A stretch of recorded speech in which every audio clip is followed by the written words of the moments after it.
রক্তের চাইতেও আমাদের বঙ্গবন্ধু একটা আদর্শ দর্শন বাঙালি জাতিকে নিয়ে যে দর্শন আমরা লালন করি, এই জাতি থাকলে যারা এই জাতির উত্থানের সাথে আছে তাদের সাথে যে বন্ধুত্ব, এ বন্ধুত্ব কোনোদিন শেষ হবার নয়। জাতির পিতা এটা রেখে গেছেন, দেখিয়ে দিয়ে গেছেন। আমরা যারা শামীমের মতো আছি, কারণে অকারণে লক্ষ্যভ্রষ্ট না হয়ে একসাথে আছি, তারাই হয়তো প্রকৃত মুক্তিযুদ্ধের চেতনা। তাদের বন্ধনটা আরো শক্তিশালী হবে। আর শামীমের এই স্মরণ সভায় সেটি আমাদের মূল বিষয়। শামীম খুব ভালো ছিল, শামীম ভালো রাজনীতিবিদ ছিল, ভালো ব্যবসায়ী ছিল, সজ্জন ছিল।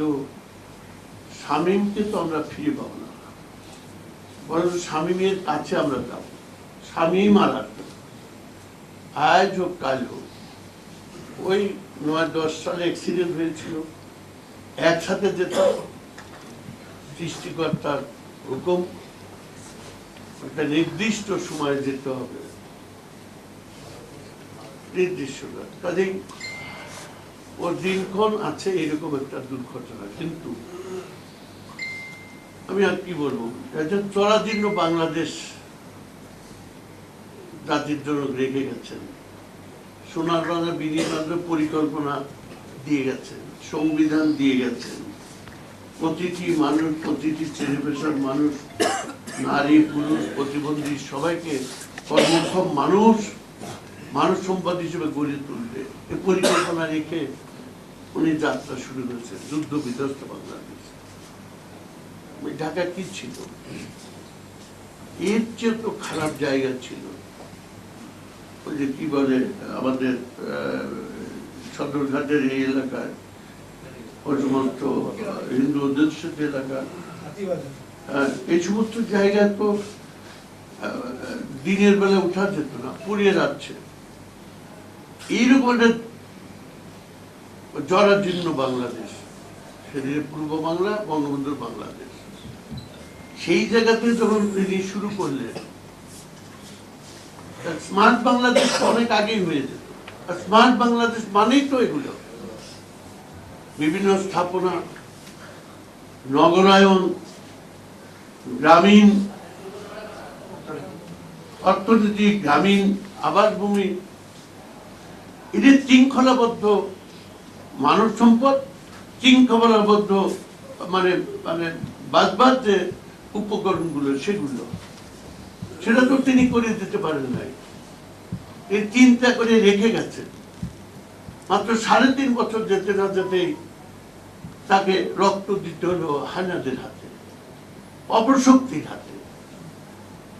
তিনি যদি জীবিত থাকতেন, তার জীবদ্দশায় 786 কোটি টাকা বাজেট নিয়ে যাত্রা শুরু করেছিলেন, যে যুদ্ধ বিধ্বস্ত বাংলাদেশের পুনর্গঠন, প্রতিটি মানুষকে শিক্ষার ব্যবস্থা আলোর মধ্যে নিয়ে আসা।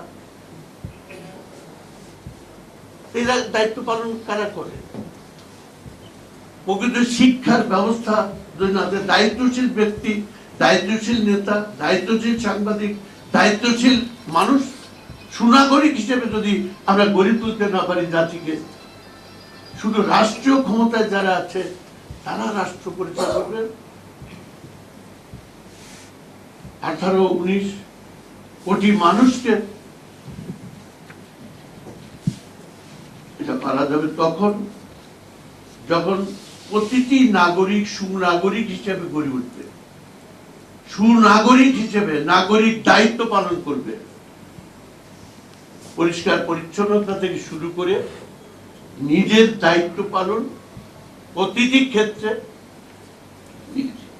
নিজেকে অন্যের ভাবা শিখবে, তখনই। এরপরেও বলবো আমাদের রাষ্ট্রযন্ত্রের সাথে যারা আছে, আমরা সমস্যা সৃষ্টি করে সমাধানের দিকে ধাবিত হবার চেষ্টা করছি।